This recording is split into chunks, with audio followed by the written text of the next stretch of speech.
In language interpreter tonight is Yula Nzale. We begin this broadcast with revelations regarding the murder of Albert Ojwang.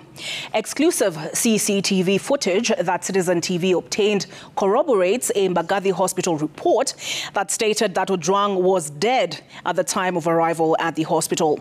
The 40-minute video clip indicates that the police were well aware of Ojwang's state as they arrived at the hospital at 1:35 a.m. and were in no apparent hurry.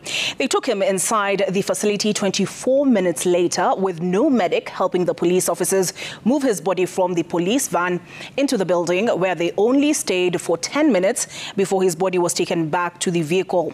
Gatete njoroge stays on this developing story. At exactly 1:35 a.m. on June 8th, CCTV footage at Mbagathi Hospital captures a police van driving into the facility. Inside the van were 3 officers. One of the officers was the driver. 2 officers got out of the car and could be seen conversing before making their way inside the hospital. The driver followed behind slowly, but even before they got to the emergency room, one of the officers received a call and the others followed him out. For 3 minutes, he was on the call before returning into the hospital building. All this time, the late Albert Ojwang was at the back of the police van. No one checked on him despite the officers having supposedly taken him to Mbagathi Hospital as a person who was gravely unwell. At 1:40 a.m., 2 officers were captured walking inside the hospital, searching for medics. 6 minutes later, they emerged with a stretcher and they got straight to the van. It took another 10 minutes to move him from the police van to the hospital. With the help of the security guard at the facility, the late Ojwang on a stretcher was pushed inside the facility at 1:59 a.m., 24 minutes after he was brought to the facility.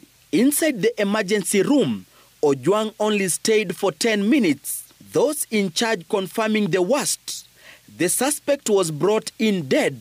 Mbagathi Hospital incident report indicated that on examination, Ojwang was unresponsive, had no cardiac activity, and that his entire body was cold and face was swollen, and with injuries. He also had a cut at the back of his head. At 2:10 a.m., the CCTV captured the officers leaving the emergency room with the body of the late Ojwang. 5 minutes later, the police van left the hospital parking with the corpse, which was later taken to city mortuary.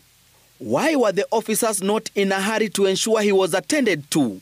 Who were they talking to on their phones at a time when they were supposed to be busy ensuring he was attended to? Meanwhile, interdicted Central Police Station OCS Samson Talam, who is being held at Langata Police Station, has denied being at the Central Police Station when Ojwang was booked, claiming he had handed over duties to his deputy. He handed all the instruments of his office. He handed over the pocket phone for communication to his deputy. We shall be producing CCTV footage to show that he was nowhere near the police station called Central Police Station.